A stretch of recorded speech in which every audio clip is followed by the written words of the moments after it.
Bonjour les cinéphiles, comment allez-vous aujourd'hui? Alors ouais, je sais, ça fait déjà un moment que j'ai pas fait de vidéo, mais vu que j'ai qu'un seul abonné, bah je me sens pas hyper coupable, quoi. Et surtout, si vous voulez voir des vidéos de moi, vous n'avez qu'à aller voir ma chaîne principale où je suis beaucoup plus actif. Elle s'appelle Momo Chelou, je vous invite à aller la voir. Et aujourd'hui, j'aimerais vous parler d'un film que j'attendais avec impatience, Creed 2.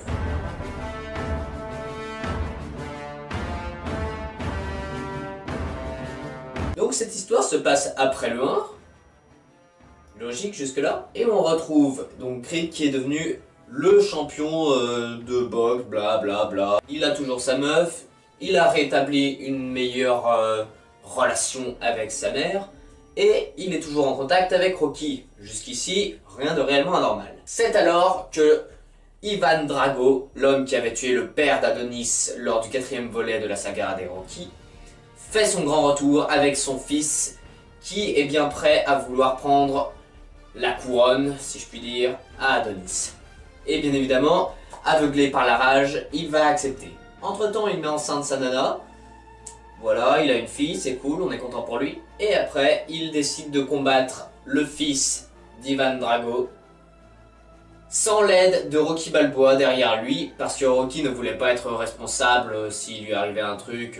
En même temps, faut le comprendre, son père est mort alors que le père de... Bref, c'est compliqué, mais vous avez compris, vous connaissez l'histoire, je pense. Et c'est là qu'Adonis se prendra une bonne grosse raclée, mais après, il reviendra en force, il se fait réentraîner par Rocky cette fois-ci, et il massacre le fils d'Ivan Drago. J'ai oublié de préciser qu'Adonis gagnait à cause de l'abandon d'Ivan Drago, qui a son importance tout au long du film.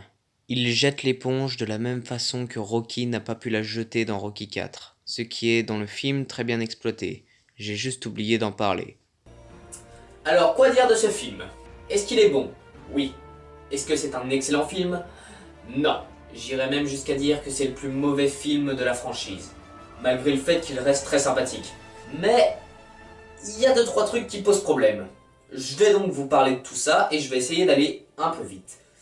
Les acteurs, déjà, sont excellents. Ils sont tous à fond dans leur rôle et ils font très bien le boulot. Là-dessus, j'ai rien à dire, tous les acteurs sont très bien. La musique, quant à elle, elle est toujours bonne, les thèmes sont toujours très bons, mais elle est beaucoup plus invisible que lors du premier film. Lors du premier film, elle apportait réellement quelque chose en plus du film. Là, la musique se contente de faire le boulot, ce qui est déjà bien, mais voilà, ça... La musique, à aucun moment, n'arrive à s'imposer comme elle le faisait dans son premier film. Et c'est tout ce que j'ai à dire sur elle. Elle est correcte. Le développement des personnages...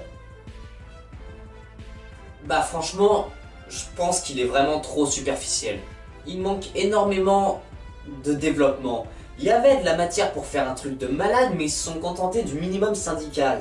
Dans le premier film, ils ont poussé le développement au maximum. Ils pouvaient vraiment... Je pense qu'ils pouvaient pas faire mieux. Dans le second film, le développement, franchement... il est trop invisible. Autant dans Creed 1, j'aurais pu accepter que le développement soit superficiel comme dans le 2, mais dans le 2, franchement, faire un développement si superficiel, c'est vraiment gâcher le potentiel du truc, quoi. Non, parce que... il affronte quand même le fils du gars qui a tué son père. Ça aurait pu être un truc de malade. Le film n'accentue pas assez sur les moments tragiques. C'est surtout ça, les moments tragiques et les moments d'émotion. Il y en a, mais il n'y en a pas assez et ils ne sont pas assez longs. Sinon, ça reste correct. Mais voilà, je trouve franchement que c'est un gros défaut. Surtout par rapport à Creed 1 qui lui avait vraiment un développement spectaculaire. Et un troisième truc qui n'est pas en soi un défaut, la réalisation. Il faut savoir que ce n'est pas le même réalisateur que pour Creed 1. Pour Creed 1, il me semble que c'était le réal qui a fait Black Panther. Je ne sais pas son nom. Pour Creed 2, j'ai oublié le nom du réal, je suis désolé. Mais je sais que c'est pas le même. La réalisation, elle est simple. Elle est juste simple. Et je pense que c'est en partie à cause d'elle que la musique n'a pas pu s'imposer. Là, par exemple, dans le premier film, le premier combat de boxe, c'était un plan séquence. Bah là, dans le deuxième film, c'est juste des scènes qui s'enchaînent les unes après les autres. Après, c'est lisible. Enfin, je veux dire, on perd jamais l'action de vue. Mais il y a jamais rien de spectaculaire, il y a rien d'incroyable. Alors, vous allez peut-être dire que j'en demande beaucoup et tout, mais voilà, il manque ce petit truc qu'avait le 1. Même pour l'entraînement final et pour le combat final, il n'y a pas ce peps qu'il y avait dans les précédents Rocky ou dans le précédent Creed. Putain, même Rocky Balboa, le 6ème volet, là où c'est un vieillard qui combat un petit jeune, le combat était plus énergique dans ce film que dans Creed 2. Il y a un problème quoi à un moment. Après voilà, je ne vous parle pas des sous-intrigues, des trucs comme ça. Je vais pas faire des longues critiques comme j'ai fait récemment. Je vais juste me contenter vraiment du minimum. Juste dire ce que j'en pense et dire les plus gros défauts et les plus grandes qualités. J'ai dit les défauts en quelque sorte, qui ne sont pas réellement... En fait, les défauts de ce film, c'est pas réellement des défauts, mais c'est juste que par rapport au premier film, il tombe de très haut. C'est ça qui m'a déplu. Par rapport au premier film, je crois que je m'attendais à beaucoup mieux, même si le film reste un très bon divertissement et un très bon film de sport. Voilà, il manque ce truc. En clair, le film, je lui donnerais une note de 14 ou 15 sur 20 à peu près. Ce qui est très bien, hein. Mais comparé aux autres films qui avaient pratiquement une note à chaque fois au-dessus de 16, voilà, il tombe un peu de haut, mais il reste très bon dans l'ensemble.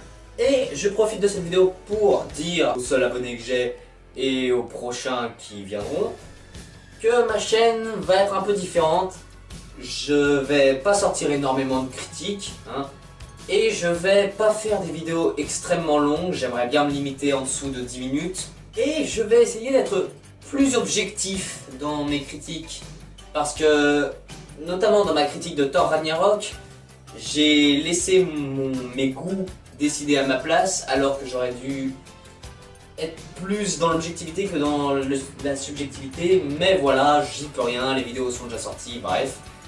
Et elles étaient pas ouf d'ailleurs. Mais voilà, je préviens juste que ça va être légèrement différent. Donc j'espère quand même que vous avez vu ce film parce qu'il est réellement très bon. Et si vous n'êtes pas d'accord avec ce que je dis, n'hésitez pas à le dire dans les commentaires. Sans pour autant m'insulter, ce n'est pas parce que je ne partage pas le même avis que vous que ça fait de moi un connard sans âme. Et qui sait, si vous avez suffisamment d'arguments contre mes idées, peut-être que ça va me permettre de voir sous une autre approche ce film, comme dans beaucoup de films que j'ai pu voir par la suite. Bref, voilà, j'espère que cette vidéo t'a plu, et à bientôt pour une prochaine critique.